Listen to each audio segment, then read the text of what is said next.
On today's show, the former Navy SEAL and current business consultant and best-selling author, Mark Divine, shares with you how to build an elite team without having elite players to start with, how to learn to become an action-oriented person, how to learn to become a more self-disciplined person, why action kills doubt, how he went from being a certified public accountant to becoming a Navy SEAL and a leadership expert, and the importance of mentally preparing to face each and every day.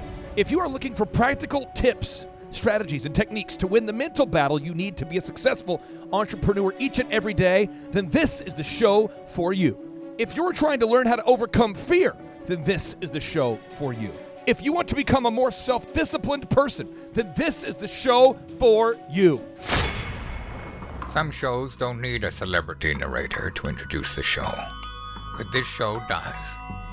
2 men, 8 kids, co-created by 2 different women, 13 multi-million-dollar businesses.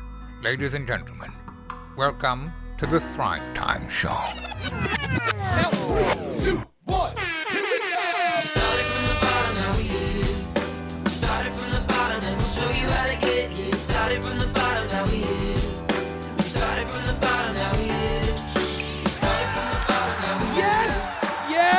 Yes, and yes, Thrive Nation. As you know, I am passionate about the men and women that serve our great country, who create freedom, because without you folks out there, my first business, DJConnection.com. I was a disc jockey. It turns out to be, it's hard to be a disc jockey in North Korea. It turns out it's hard to be a disc jockey who makes millions of dollars in the Soviet Union. It turns out it's hard to have a successful business when you're worried about your safety. So on today's show, we have a man who once served as a Navy SEAL. And so if you're listening right now in your vehicle, I think a little clapping is in order there. Mike Divine, welcome on to the Thrive Time Show, sir. How are you?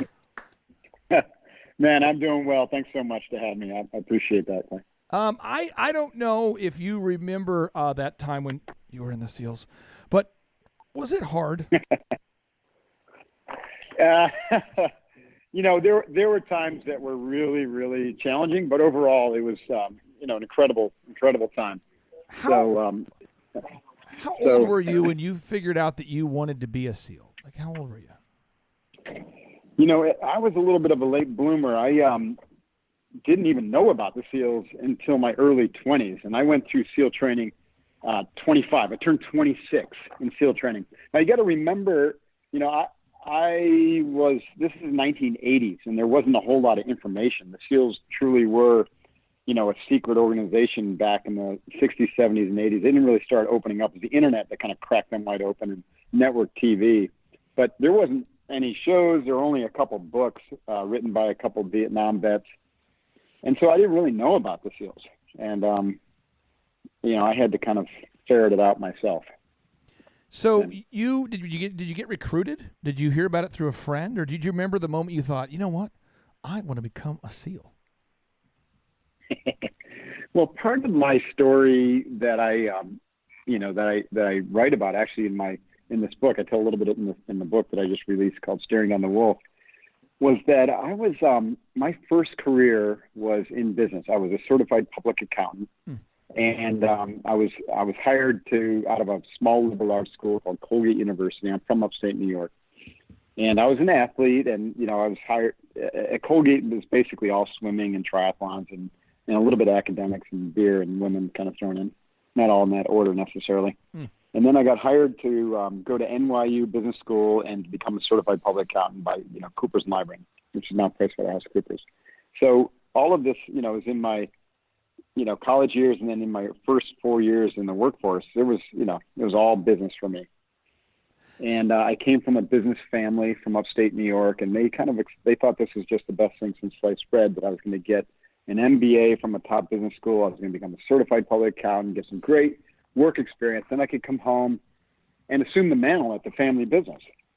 That was my programming. And what disrupted my programming and really got me thinking a different way and totally changed the paradigm, changed everything for me, was Zen meditation. So I know it's an unusual story, but what happened is I started a martial arts program shortly after going down to New York.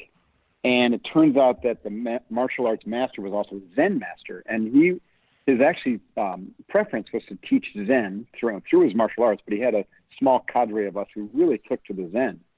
And so we trained every day for 20 minutes. We committed to 20 minutes every morning. And then we did long, hour-long sits on Thursday nights. And then we would go to the Zen Mountain Monastery in Woodstock, New York for long weekend sits with the Zen monks. And, we didn't really know what was going to happen, right? We were just exploring, and it was a pretty cool thing for me as a warrior to be thinking, I'm gonna be like the Zen master, who's sitting on his bench and then can explode into action like a samurai. And what happened to me was that it literally changed the way my brain worked, right? I started to have a lot more intuition, a lot more insight, and a lot more, I just slowed down a bit, and I began to ask better questions. And that's when I started to get this sensation and this feeling and kind of this knowingness that you could say was coming from my, maybe my spiritual center or whatever you want to call that basically said, Mark, you're a misfit as a CPA. You're meant to be a warrior. You need to go off and do warriorly things and lead people in, those gnarly situations. The suit and tie is not your world. And it wasn't until I started to get that, those insights, which happened literally after about a year and a half to 2 years of meditating, that I learned of the SEALs. When I was ready, they kind of revealed themselves to me. So no, that was a long-winded way of saying I was not recruited. I literally discovered it or uncovered it through this process. What was the most challenging first thing that you ran into in the SEALs? What was like the one thing you ran into right away where you're like, uh-oh, or I'm not, maybe I missed my calling. Maybe I should go back and be a CPA. That's funny. Ironically, I had a blast in SEAL training. Really? You don't hear a lot of guys saying that. I went to SEAL class 170, but we call it BUDS, Basic Underwater Demolition SEAL Training. 185 hardcore guys. They didn't let any women in back then, but they've since opened it up to women, though none have completed the training yet. So, but then it was all men, and pretty hardcore. And so I showed up with 185. We graduated 19 guys, and I was the honor man or number one graduate in my class. Wow. And yes, I was physically fit for sure. I did what I needed to do to be prepared physically, but I'm 100% convinced that it was the Zen training that made SEAL training really easy and fun for me. I'm not saying it was, let me just say it was easy compared to the challenge a lot of other peers were having. So I didn't have one of those moments or like, I don't think, I'm in the right place. I want to go back to SEAL training. In fact, the very first day of training, we had like this 4-hour colossal beat down. And this is on the beaches of Coronado and San Diego, and just total insanity, chaos. All the instructors are just really trying to get under everyone's skin to see how many people they can get to quit on the first evolution of the first day. And there was this guy that I had been training with for about 6 months. 4 of that, 4 plus change at officer candidate school in preparation to go, become an officer and then to go to BUDS after that. And this guy, like literally on a warm day, he could run circles around me, and he could do more push-ups, more sit-ups. The only thing I could really beat him in was a swim because I was a competitive swimmer. And on this very first evolution, I can remember getting halfway through it and looking up and down the beach, and the sun is out, and it's like, here I am in San Diego, California, on the beach, and I'm literally getting paid to work out, and I've got all these really ridiculously funny, this is my thinking, right? These ridiculously funny SEAL instructors who are all now my idols around me, beating me up, and I'm just absolutely having a ball. And at the same time, people are quitting like flies. And my buddy, this guy Bill that I had been training with for 6 months, and he was like been wanting to be a SEAL for years, as soon as, the instructor said, okay, class, hit the surf again, and this is like this 20th time we've been in and out of that cold ocean, he turns and hightails it toward the bell, which is basically, if you want to quit, you go to ring the bell. Ring the bell.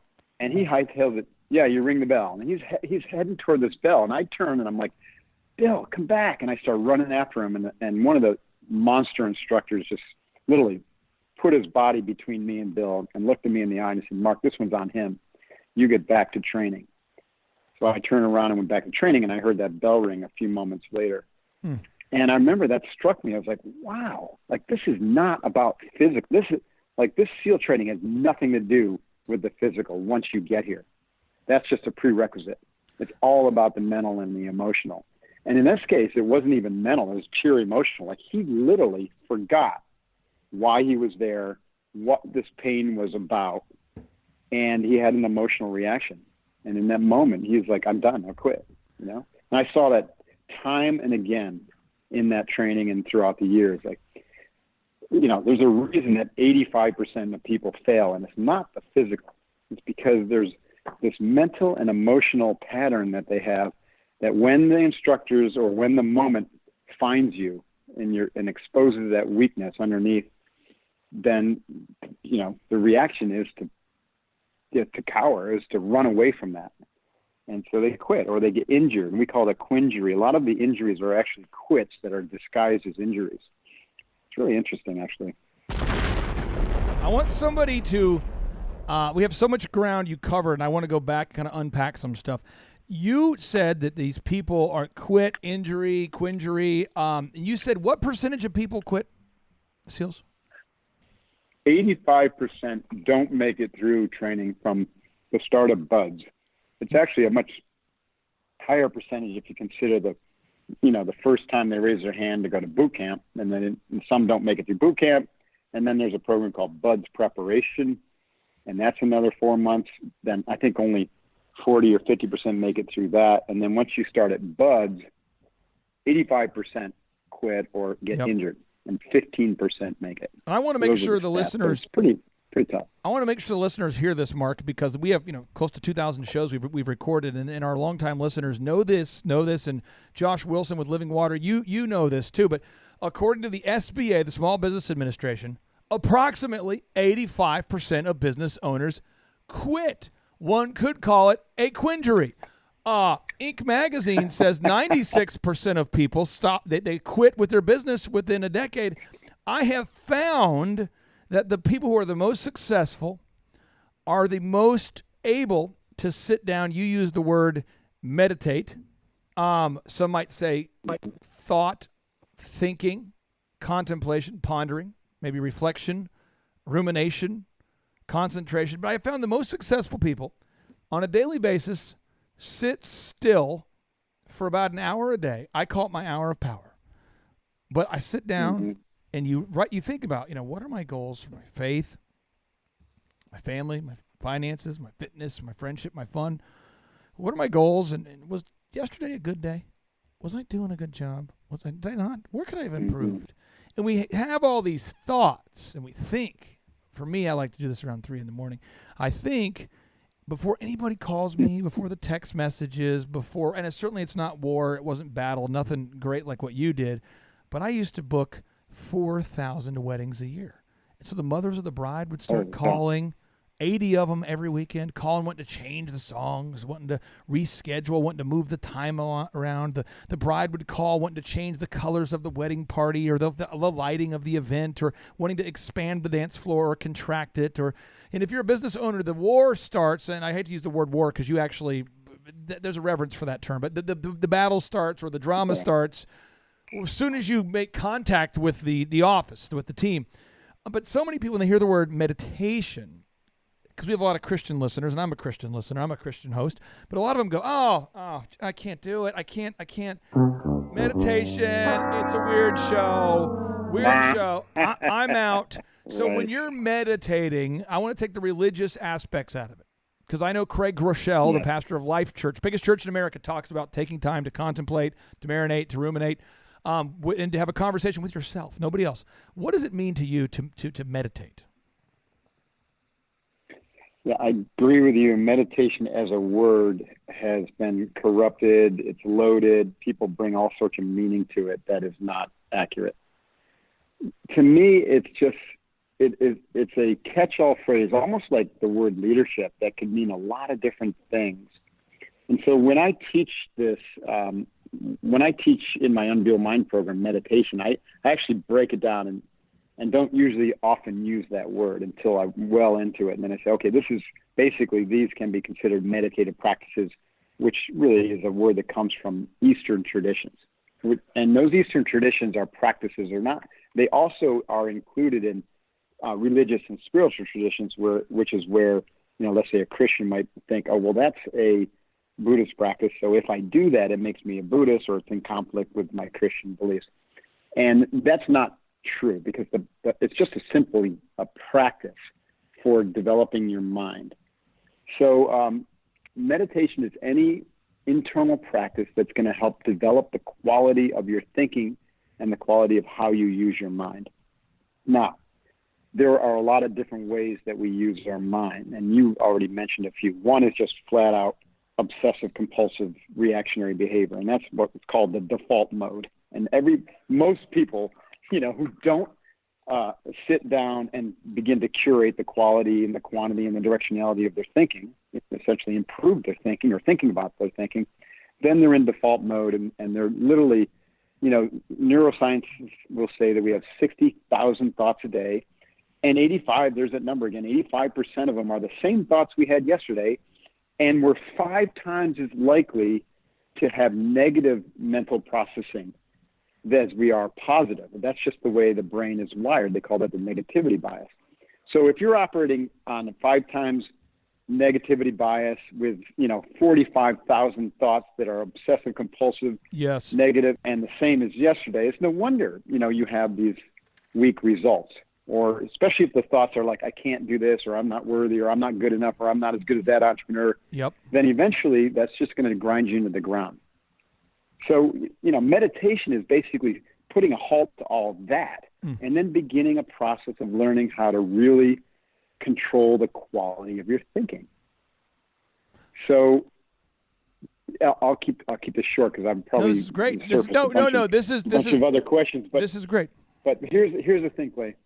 You got to start somewhere. Most people jump into the deep end of the pool when it comes to meditation, and they learn, and this has happened to me when I started Zen training, you learn that it's really, really hard to override those 60,000 thoughts that have gotten really comfortable. Those loops and ruts are like rivers in your brain. They just, they're really hard to interrupt that. So what we do is we teach a practice of breath control, and that we double that as a concentration. It's like a stacked practice.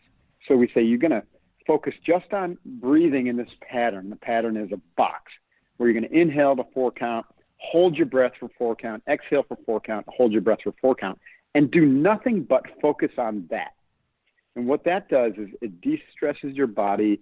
It gets your brain really calm. And now, because you're just focusing on that one thing, you're able to deepen your powers of concentration. So that's really the first 2 steps of any type of meditative practice is to rebalance and de-stress your body, and your brain is part of your body, then to concentrate your mind, to have your mind become more able to focus on the right thing, one thing, which is the right thing, hopefully, for longer and longer periods of time. These 2 skills right there are money for entrepreneurs, and frankly, they come naturally to a lot of entrepreneurs because we've learned to focus on our mission, almost to the exclusion of a lot of other things, sometimes not good, right? Because you can get really unbalanced that way. And so box breathing de-stresses your body. It gets you into that parasympathetic nervous system, which is rest and digest, counteracting all the stress that's been building up and all the stress you might take on in the day. And then concentrating that mind so you can focus like a laser beam on the right things at the right time. And, you hopefully have chosen wisely there. So those are the first 2 steps to teach any type of meditative practices. And then, from there, you're going to open up more into the mindful awareness, which is to look at the patterns of your thinking. This is where we get into metacognition, thinking about the quality of our thinking. And that's where, when you talk about rumination and contemplation, yep, it's really effective to be able to contemplate when your mind can concentrate and is mindfully aware of its patterns that can pull you out so that you're not ruminating or contemplating on things that you shouldn't be, or negative things, or, obsessive compulsive things. I'm going to keep you long today, there's a Mark, lot because there. I want to dive into your book. I want to keep you long, but we don't have a lot of guests that will go here with me, so I'm going to go there, and I'm just going to keep going there, and I'm sure Josh has questions for you too. But what I do, and I just want to make sure all the listeners know, I'm not saying this is what you need to do. I'm just saying this is what I do. I get up, I write out my list, I take out a pen, and I write down my goals for my faith, my family, my finances, my fitness, my friendship, and my fun, my F6. And I ask myself, did I get better on that or worse? And what can I have done better? What do I need to do today to get closer to? Because I want to have traction, not distraction. And then I begin to make my to-do list after I've relaxed and calmed my brain. There's been no distractions. And so I'm going to read off to you, and we'll try not to get super panic attacks as we read off my to-do list here. Does that sounds fair, Mark? This is what I made this morning because I knew we'd be talking about this at some point. So one of my companies, it's a real estate company. Recently, we had a person who wanted to buy a house, and as you know, you have to have credit to buy a house. And at the 11th hour, at the last hour, they said, we can't close today. We don't have funding. So then they rescheduled another time to close, okay? And they said, we can't close. We got to reschedule. We don't have funding. This happens 4 times over a period of 4 months. So my seller says, you know what I need to do? I need to just tell them I'm not going to work with them anymore. I'm going to sell to somebody else. And because they felt like there was a bait and switch there, Mark, they filed for mediation. And I lost the mediation. So I lost $1,000. Oh, down arrow. Down. That right there was a down arrow. So I wrote on my list, write a check. Oh, there it is. So it's on my list here. Then a guy by the name of Augustino, Andrew, a blast from my past, a coffee shop. Oh, yeah. Sent me an encouraging message, and he wanted to know about what equipment he needs to make a radio show and a video show. Mm-hmm. So I wrote that down. Then Dr. Whitlock, a great cosmetic surgeon, says, I'm booked out, Clay, 4+ weeks now. And I thought to myself, holy cow. And then Corey Minner says, I can't find my podcast, baby. I gave you my podcast, baby. I can't find it. So I'm trying to find his podcasts. And that's not cool when you can't find your friend's podcast. What kind of friends lose their friend's podcast? And then the elephant in the room, I've got a memo of understanding that I have to sign that's going to cost me a minimum of $15,000. I got to sign that thing. And that's a down arrow. But then Christina Vimbach says, I want to move forward as a client. I said, cool. And I said, I got to find the Hummer title for my Hummer because my Hummer blew up. That's a down arrow. Then Boom Mobile bought some books, and I got to charge them. That's cool. And then I got to read and sign a letter of understanding. I don't even know what that is yet. Then Esther, my good friend and hopefully a future literary agent, the lady who represents Tim Tebow, is coming to Tulsa, and I got to give her the itinerary. And then Charles Kola wants to know, how come I don't have a 5-star schema on my website? Clay, I want to get. And then Patio Galaxy wants me to read an agreement, and Dr. Edwards wants the NEO 40 document. You're in the military. I'm sure you have a great affection for acronyms and abbreviations, but it's the NEO 40. I don't even know what that is. And then Bob Healy wants me to hear his podcast, and Rob turns out he's not dead, and he wrote the book Titan, so I want to book him on the podcast. Then I wrote an article about Lady Liberty, and it turns out it sucks, so I got to edit it.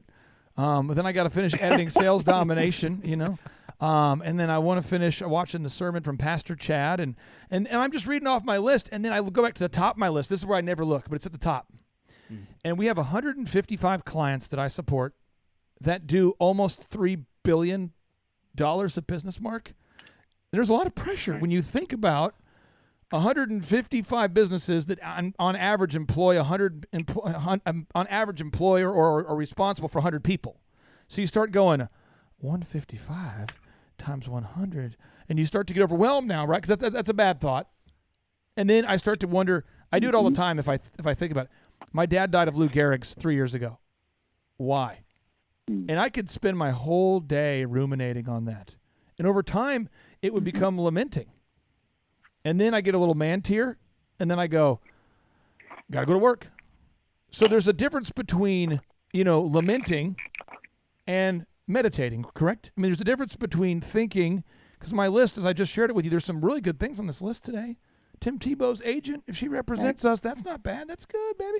Getting paid, that's cool. Mediation, not so good. That wasn't good. My dad dying, that wasn't cool. Dr. Whitlock being booked out, that's cool. Can't find Corey's podcast, not cool. I mean, there's all these things that are up and down. Can you tell us the difference between lamenting about a bad thing and marinating and maybe meditating about in a thoughtful way, planning out your day? Because if you do it right, you said it was almost funny to you watching these people yell at you while you were training for the SEALs. And that's how my day is now. It's almost funny now. It's almost funny. But tell us about the difference between lamenting and meditating. Meditating is content-less. What you just described is all about the content. Meditation allows or prepares your mind to be able to examine the content and make much quicker and more precise and clarified decisions about what to do and what not to do, what to focus on, what not to focus on. So the way this works for me, or has over, and also, by the way, it's not a quick thing. It's like, you don't just decide to meditate and then have like a enlightened mind in 30 days, right? It takes a long time, but it doesn't have to be hard, It actually becomes quite joyful.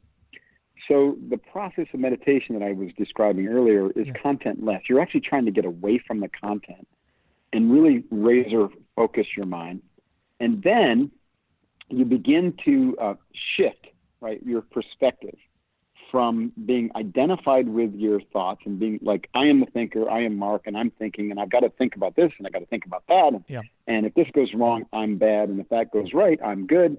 Whereas then the meditative process begins to shift you into this more metacognition, which is like separating your mental hard drive, where now you're able to think more clearly about the quality of your thinking and the content. And then, and this is where it gets a little bit even more exciting, you begin to shift into more pure awareness, where you're aware of everything that's going on around and inside of you, but you're not caught up in it. You're not grabbed by it. So you become really not attached to the outcomes. This is where, you can actually be a billionaire and not give a crap and give all your money away if you want to, because you're not attached to it. There it is. And so you want to have the ultimate in emotional development, begin to develop that level of detachment, where you can be looking at moment to moment, like everything slows down. This is the ultimate flow state. You can see your thoughts and emotions arising. You can make a real-time decision about whether you even want that in your conscious awareness. And you can literally nip it in the bud, so to speak, any kind of thought or emotion that's not going to serve you. And so now when you start to develop your mind like that, now you want to come back and start to examine content. The way I look at this is in the morning, and you did this, you described it very well. In the morning, you're going to look at your day, and I call this winning in your mind before you step foot in the battlefield of your day. You're going to look at, what is my purpose on this planet? What is my mission aligned with that purpose? What am I doing today that's going to move me closer to that mission? And that mission can have several components, like you described it: family, faith, business, etc., health. And then you're going to get really clear about what's the major lever that you can pull that's going to move the dial in the positive direction so you can get your mission accomplished. And I'm still not talking about all the miscellaneous tasks. That's just stuff. That's filler. Can I ask right? you this? Can I ask you this real quick? Put the big rocks. Take care of the big rocks first, then you can fill the little rocks in. I want to ask you this real quick here. When you're clearing your, because this is what I do, and you and I'm not going to argue about semantics. I think we have a lot of similarities. I listen to really positive things. So like T.D. Jakes is one of my favorite ministers. I listen to him before I plan my day, and T.D.'s talking about how recently T.D. Jakes has figured out that he's not young anymore. And so he was doing a talk at Pastor Stephen Furtick's church, explaining that even when he dies, he gains. And he's gotten to a place in his life where he's resolved in his mind. He's got less days ahead than, at a certain point in your life, you're looking towards the future. Now you're kind of looking towards, how do I want to finish? How do I want to finish this thing? Right. And when I listen to something like that, and it's filled with a lot of stories that maybe aren't the most positive and some are, but when I kind of retrains my brain, because when I set my alarm for 2:30 in the morning and it goes off there, or 3, I got to be honest with you, Mark, I'm pissed. I'm always thinking, who set that thing? And then I realized I did. And then I hit T.D. Jakes and I listen to it while I'm taking a shower. And then my mind is emptied. For me, this is how it works for me. It's emptied and I'm no longer feeling pissed because I get so much more rejection then yes. And that negative bias, especially if you're an entrepreneur, you know what I mean? It's like you get so many more rejections than yeses. I mean, how do you clear your cranium? I just want to know, just give us one more little tip. 'Cause I know there's somebody out there that they're getting rejected so much, they're always pissed. Help somebody get unpissed. So you're using kind of an external source for positive mental development to replace what naturally arises, that negativity.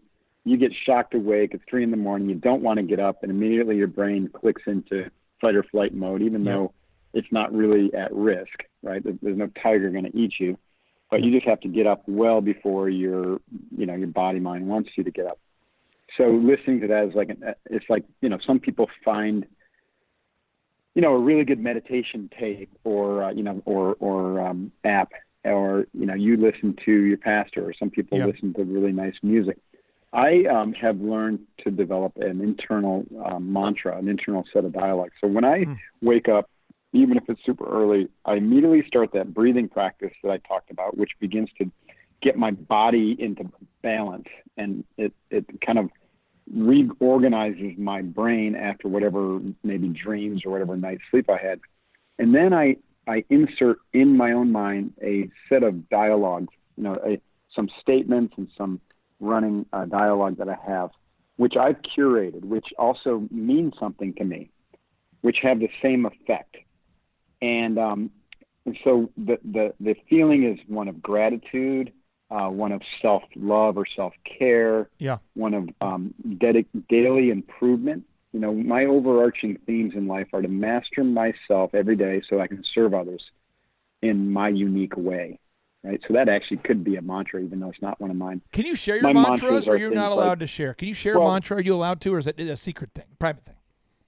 No, there's no secret thing at all. The word mantra just means like internal saying, right? And I know there's some people who follow this guy named Maharaji, what's his name, who's the founder of Transcendental Meditation. And TM is simply a concentration practice using a mantra, an internal saying, an internal sound, which is formed in a word, but it might be a word that's not familiar to, let's say, an English-speaking Westerner. It might be something in Sanskrit, but it can easily be an English word. And I've learned, it's actually better to have a word or a series of words that what they mean, and you can attach even more emotional power to them.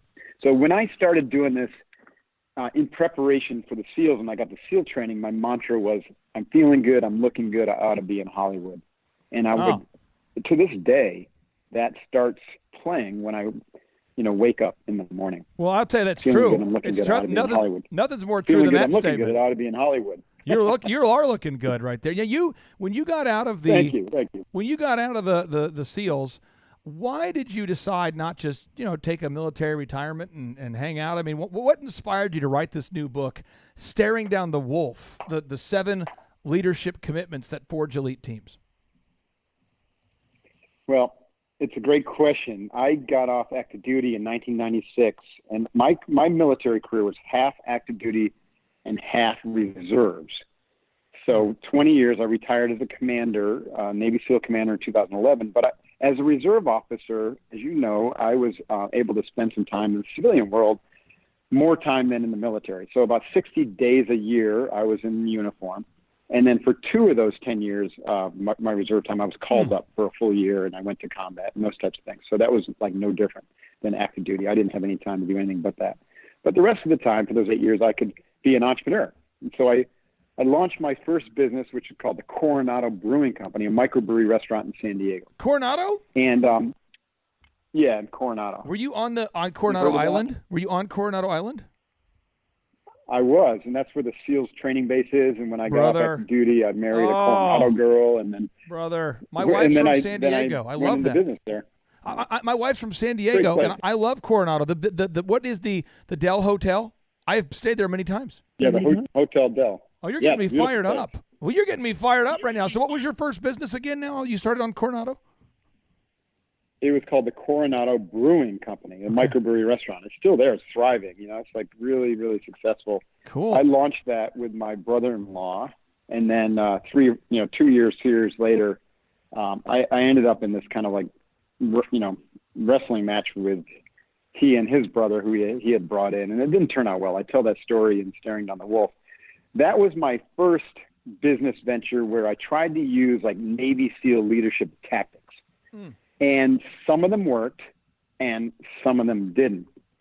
And so then I went off, and one of the major failures in that was I never really took the time to build the team the way that the SEALs built my team for me before I could take over. So I recognized that most organizations, don't have the benefit of a homogeneous workforce like the military with a 2-year selection and, a session training that is extremely arduous so that only the best people end up on your team.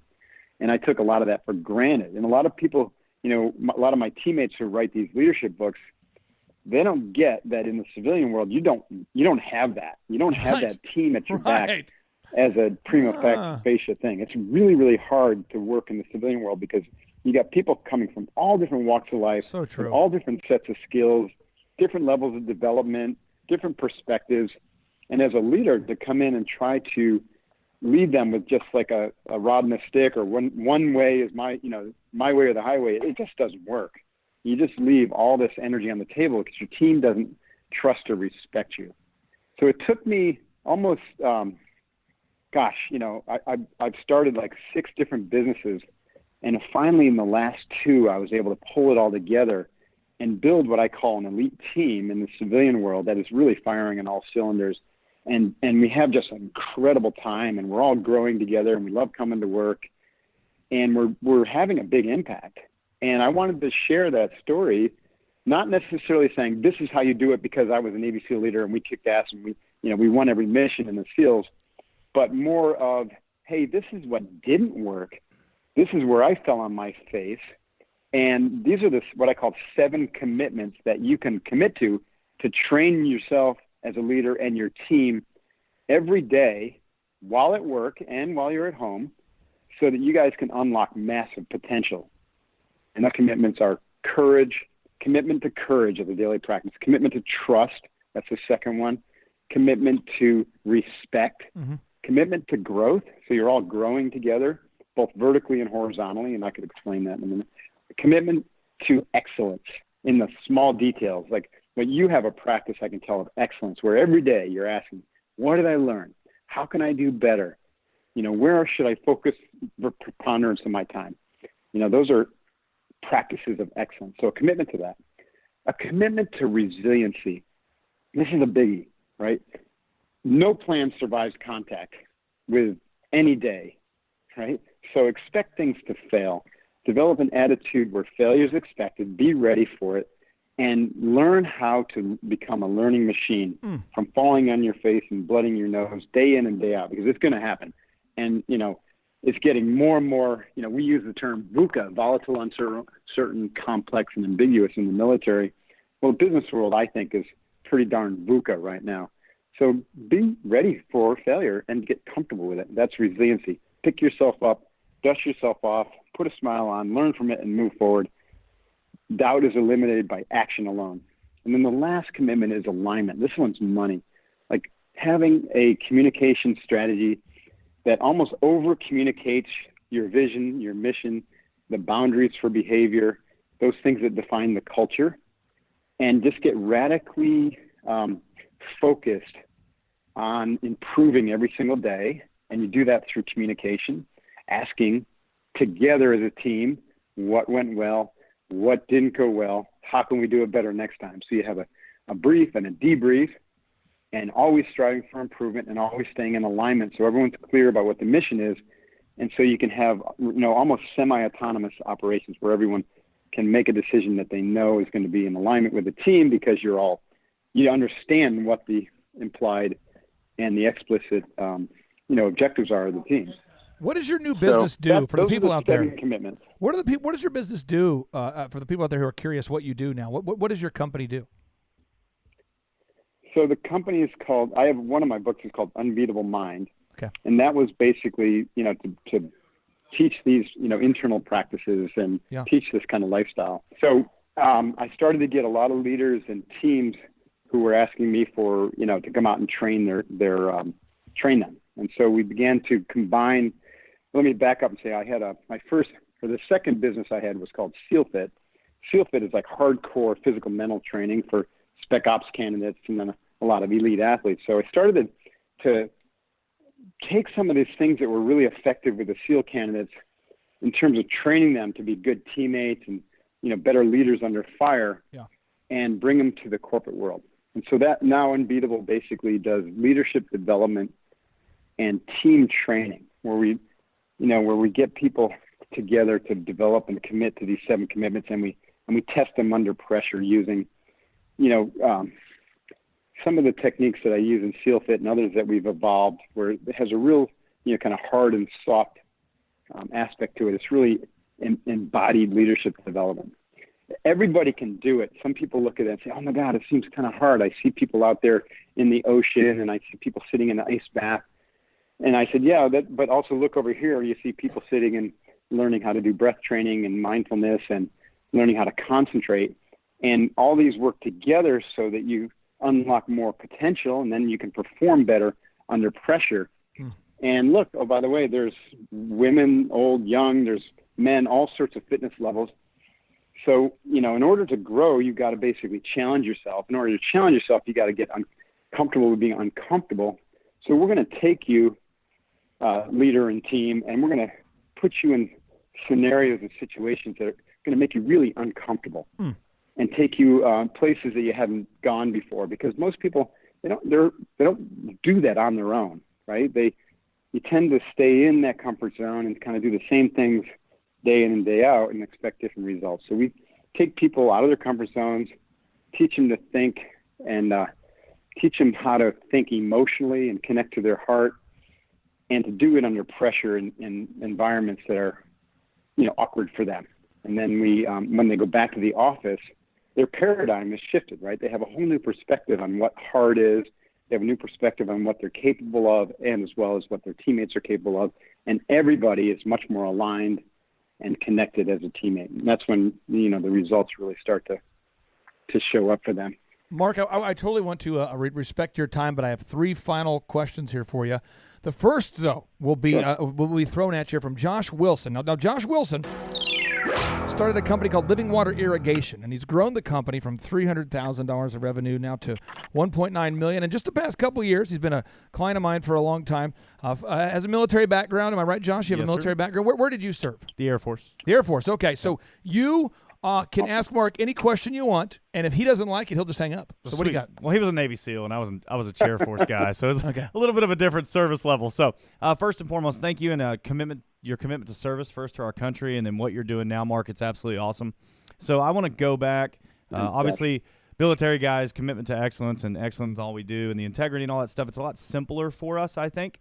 But I want to go back to the start of your talk here about most people quit because of emotional or mental reasons. Yes. So not our listeners, but other people's listeners. Other people's listeners. I know that they lack discipline. I know that they lack diligence. I know that they wake up and the sun's not shining and it's raining, so they don't want to go to work, or they have the sniffles, or they didn't close the deal that they wanted to close. Maybe having the sniffles. Oh yeah, they don't even have this phantom sniffles. Yeah, they're worried other people in the office have the sniffles. sniffles. It could happen someday. It's their birthday. Right.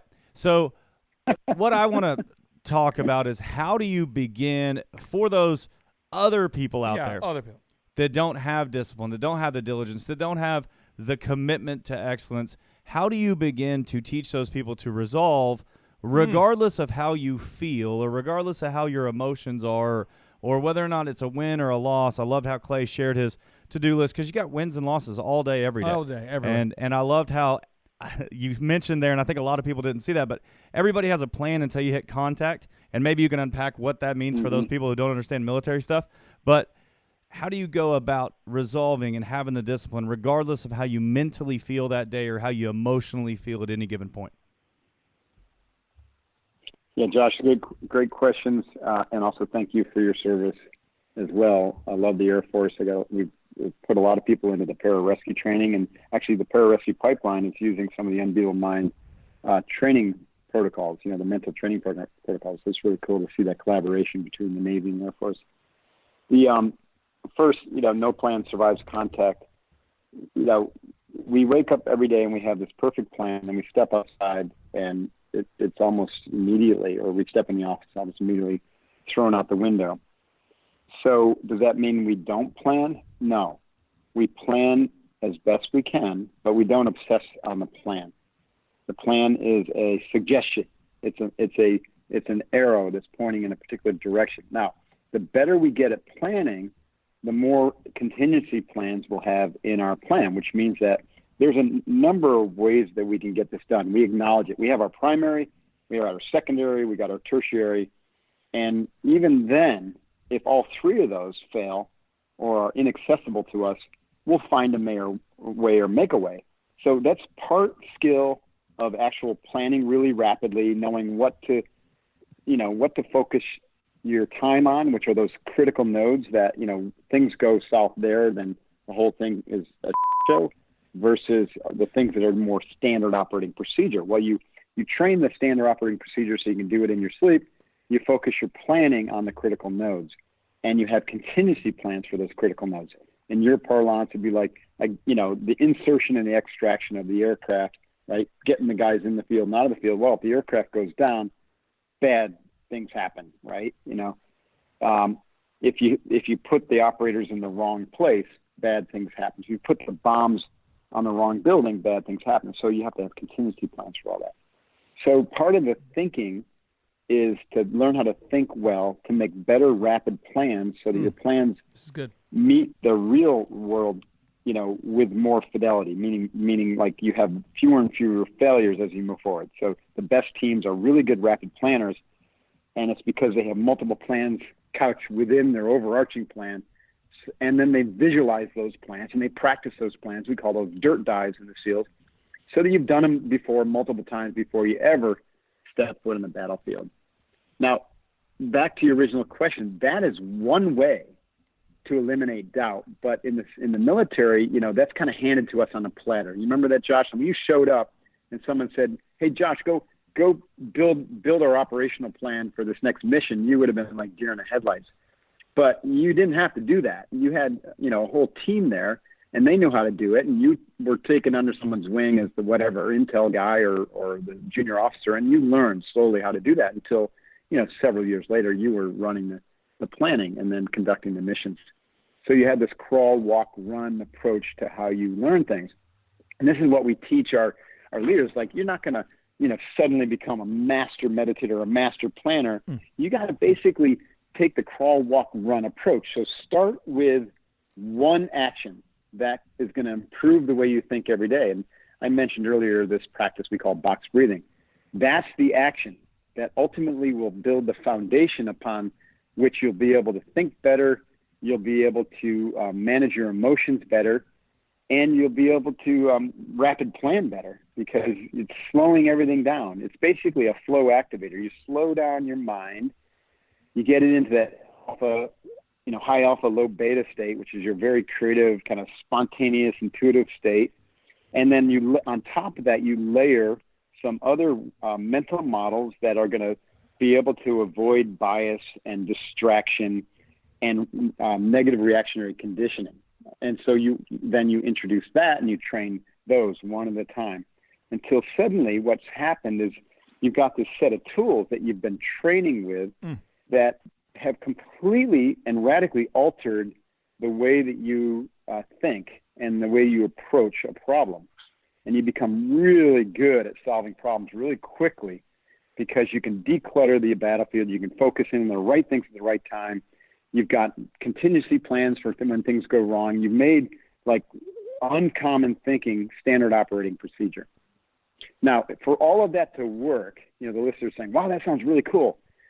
Where do I start?" Well, everything, as you know, Josh and Clay, starts with a commitment, right? A commitment, not necessarily to learn something, but to grow. Yeah. And so this is kind of like the difference between learning new skills and tactics and learning how to grow. And the more growth that you can unlock in yourself, the more effective all those strategies and tactics that you learn as a leader you'll be at delivering those or bringing those to bear. Those are just tools or arrows in your quiver, right? So leaders, to me, I think the next frontier for leadership development is what I call vertical development. I used that term earlier. Vertical development is the type of development that changes your character. You grow from it, meaning you grow greater perspective, greater compassion, greater ability to connect and to be in tune with your teammates. That growth has a physical, mental, emotional, intuitional, and spiritual component to it. And I use that spiritual word in a non-religious sense. When I use that term spiritual, what I mean is a great knowingness about why you're on this planet and what you're meant to do about it, and a firm commitment to stay in alignment with that and never get pushed off and to take bold action, around those things that are really important to you. And that is different for every human being, right? What makes you, Josh, is different than what makes me, Mark, which is different than what makes Clay. That's your spiritual center, or your kind of like your uniqueness as a human being.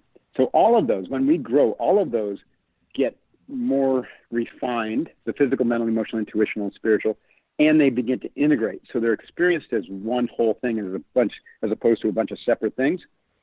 And that's what we call whole mind. When you begin to access whole mind, now you're getting to a much more rarefied state of decision-making and thinking, where there's a lot of spontaneity. And I think that's like when people say, I want to learn how to be more intuitive, or intuitive leadership is really important. Yes. Well, how do you train it? You train it through accessing whole mind thinking. It's a big part of what we try to teach our leaders. So that was a long-winded answer to your question, but first comes the commitment to grow, and then you learn the skills that are going to make you more effective day in and day out. That's awesome, Mark. Mark, the title of your book is called Staring Down the Wolf. 7 leadership commitments that forge elite teams. So, Mark, I'm going to stare down the wolf before Josh went up to me with the final question. I'm going to stare down the wolf. I'm staring at you over the audio here, just over the audio waves, over the great ether. I'm staring you down. I feel it. And I have 7 leadership commitments that I was going to make for the Thrive Nation here, because rumor has it Gabby Reece. You've interviewed Gabby Reece, and so this is what these are my 7 commitments. What a great person. I love her. Here's my 7 commitments. 1, ask Mark to tell Gabby Reece we're not an idiot and she should be on our show. Commitment 2, ask Mark to tell Gabby to be on our show. Commitment 3, ask. So anyway, you get the. So at some point, if you run into Gabby, just kind of say, hey, the Thrive Time Nation wants to have you on the show, because she is a great fitness expert, a championship volleyball player, and she's been on your show. Tell us about your show. Yeah, Gabby has been on my show. She was a blast. In fact, I went up to see her and Laird Hamilton at their place in Malibu, and I got to do some training with them in their pool, doing it was fun for me, taking the dumbbells underwater and, hand over hand crawling like an alligator from one end of the pool to back again. And I loved it. They were looking at me going like, wow, you're a natural at this. I said, well, I am a Navy SEAL, right? We're supposed to be able to do this stuff. Most of their athletes That's right. can't do that stuff. They're fun. But Gabby is great. And so we have, my show is called the Unbeatable Mind Podcast. As mentioned earlier, that's the name of my second book. It's my self-published book. I'm actually working on another update. And I love that about self-publishing a book, is you can play with it, right? You're never done with it. You keep on changing if you want. So I've been updating this one. This will be essentially the 4th edition. It's kind of like my philosophy for living, and I go into the training that we've talked about here. Now, the podcast is where then I get to stop being the expert, and I get to interview other experts. So I have experts from the field of sports psychology and mindfulness and Zen meditation. I have, great thought leaders coming on from all different, spiritual traditions, because that's interesting to me. Physical studs from like CrossFit Games champions and martial arts masters. It's really interesting. I just can go broad because I really focus on experts in those areas that I call those 5 mountains of physical mastery, mental mastery, emotional mastery, intuitive mastery, and then this, spiritual mastery, as I defined it earlier, which is not really, from a religious point of view, although that's not off the table at all. But, I think they can go hand in glove. But as you guys know, it can get a little bit tricky sometimes to navigate that one. Well, you've interviewed Rob Wolf, too. One of my clients is obsessed with Rob Wolf, the food and nutrition expert there. Rob's awesome. You've had you had some great guests. Are a lot of these folks from San Diego? Do you find you interview a lot of the folks from the area? You run into these people? No, international in scope. I mean, mostly U.S., but I've had all sorts of international. Most of my shows are are remote like this. Yeah. I use, Zencaster or Skype. I love to do them in person. One of my aspirations is someday to have a show where all the shows are in person. Like I did with Gabby Reese, I get to train or do whatever they do. I get to know their world a little bit better. But that takes, I'm running 2 businesses, and I'm always writing and speaking, so it's really hard. Podcasting is a lot of work. It is. If you're going to take it seriously, it's a lot of work, as you know. So, to do them in person is almost like a full-time thing. Yeah, I mean, there's big guests though for the folks out there who are curious. I mean, you have some big guests. I mean, Ryan Holiday's been on your show. Guy Kawasaki's been on your show. I mean, you've really been at it. How many episodes do you think you have out at this point? 7 or 70 or 7,000? How many? We're at like 250. Yeah, but we have a good following. And we're close to 20 million downloads. We get about 300,000 people a month listening, and so we have 1,500 5-star reviews. So we definitely have some momentum. Let's put it that way. So it's taking more and more of my energy because it's actually having an impact. A lot of people are finding our work through the podcast, and it's funny because it literally started on a challenge. My team challenged me, said, "Mark, you need a podcast." I'm like, "What else do you want to layer onto my life?" And I was kind of, for the first year or two, I didn't really take it seriously. And then it started taking off. I'm like, "Oh, this is interesting. I better pay attention to this little thing I got over here." David Goggins has been on your show. So many great guests. I encourage everybody to check out your podcast by going to unbeatablemind.com. It's unbeatablemind.com, and you click on the podcast button, and there you can hear the podcast. Josh Wilson, we have time for one more rapid-fire question. This will be a hot one, a quick 30-second, see if you can really trick him with a tough question. Okay, so Mark, how would you and for anybody out in their safe space out there or whatever, hope we don't lose a whole bunch of listeners that we don't need anyway, but how do you, in a civilian world, how do you tell somebody to suck it up and press on? How do you say that without saying it that way? What would you advise to that military leader out there? I literally use this term, embrace the suck. Awesome. So, and it's not said in a derogatory way. But, hey, especially if you're going to train with me, if you're going to strive to improve yourself every day, stand by. It's not going to be easy. You're going to have to embrace the suck of that work. That's why we call it work. But guess what? On the other side of that comes great enjoyment at the progress you're making, great peace of mind knowing that you're getting stronger, better, faster, smarter, more clear, making better decisions every day. The opposite of that is to do nothing. And if you do nothing, then the law of entropy says that you're going to slide backwards, and you're going to end up getting weaker every day, and you're going to make worse decisions, and you're going to get unhealthier. And guess what?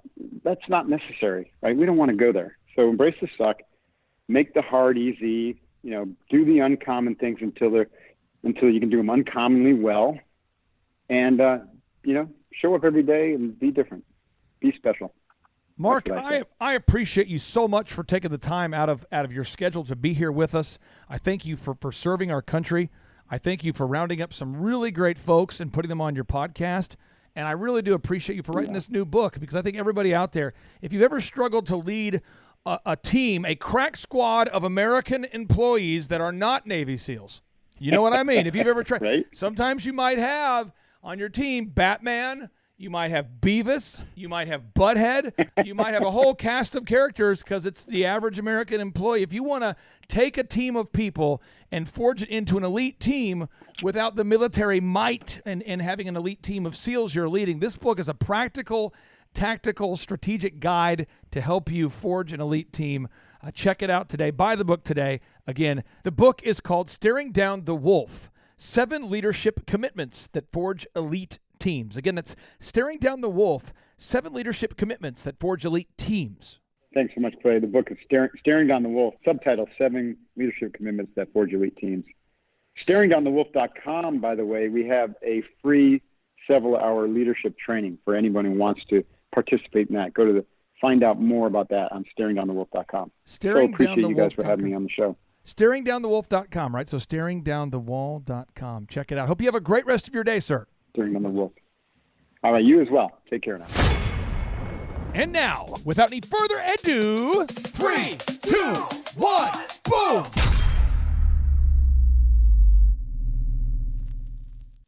does this still keep happening to me? I don't know whose prayer I'm breaking into, but I'm breaking into somebody's prayer saying, Lord, why do I keep going through the same things over and over again?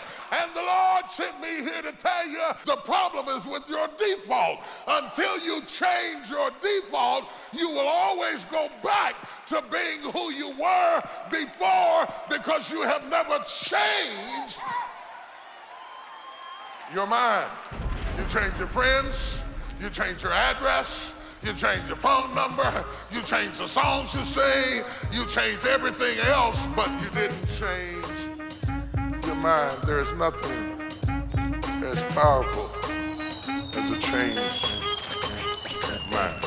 Boom! Nothing as powerful as a changed mind. Boom! Better get yours, cause I'ma take mine. Boom! Leave them where they got if they ain't ready. Used to have a lot of homies, now they dropping like a Betty. I'm like, boom! We taking over, it's our time now. Boom! Oh, you ain't know, we about to thrive now. Big, overwhelming, optimistic, momentum, A-place. Hey, back, let me get them. Go get them then. Hurdle every obstacle, trying to do the impossible. Turn my whole life around, haters thought it was comical. Had to make some moves, didn't even seem logical. Quarterback to play, man, I had to call it audible. Drop back, stop that. Rearrange or switch it up. Only got one life to live, it's best that you go live it up. Failure ain't an option, ain't no way that I can give it up.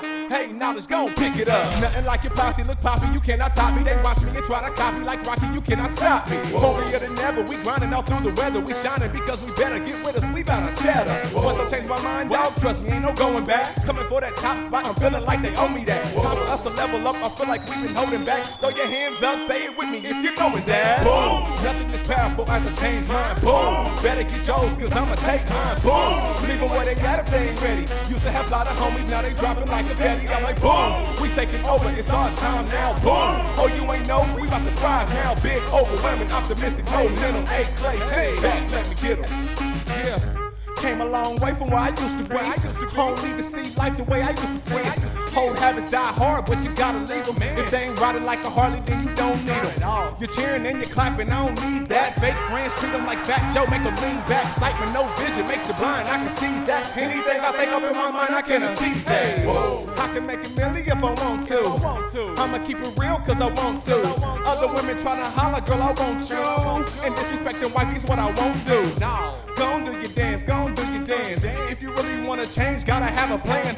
Even when they sit down, I'ma take a stand. Throw your hands up, say it with me if you know it, man. Beliefs become your thoughts become your actions. So be intentional about where your passion is focused. There's no hocus pocus. We only live once, man, and you know this. You can't press the rewind, but you can make a beeline to the next level like you're headed for the tree line. I was born in Minnesota, moved to Oklahoma, incorporated both into my rhymes. Now it's time to show you how a former stuttering student can turn out the raps with a lyrical flow in the cash to match. Yeah, I'm important, a Minnesota refugee, but I'm consistent as can be as I rap on hip-hop beats, bringing rappers and tax. Even though that I'm wise, I can play that funky music, but I ain't Vanilla Ice. Here we go, here we go, here we go, full steam. 3, 2, 1, dynamite on the scene. Boom! Nothing is powerful as a changed mind. Boom! Better get yours, cause I'ma take mine. Boom! Leave them where they got if they ain't ready. Used to have a lot of homies, now they dropping like a Betty. I'm like, boom! We taking over, it's our time now. Boom! Oh, you ain't know, we about to thrive now. Big, overwhelming, optimistic, momentum. Boom! And the Lord sent me here to tell you the problem is with your default. Until you change your default, you will always go back to being who you were before because you have never changed your mind. You change your friends, you change your address, you change your phone number, you change the songs you sing, you change everything else, but you didn't change your mind. There is nothing as powerful as a changed mind.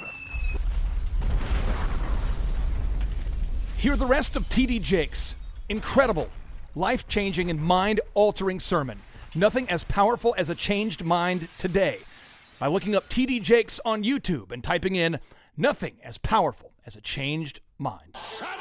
You're getting ready to flow. I feel the glory. That is a Lyrical Miracle Rap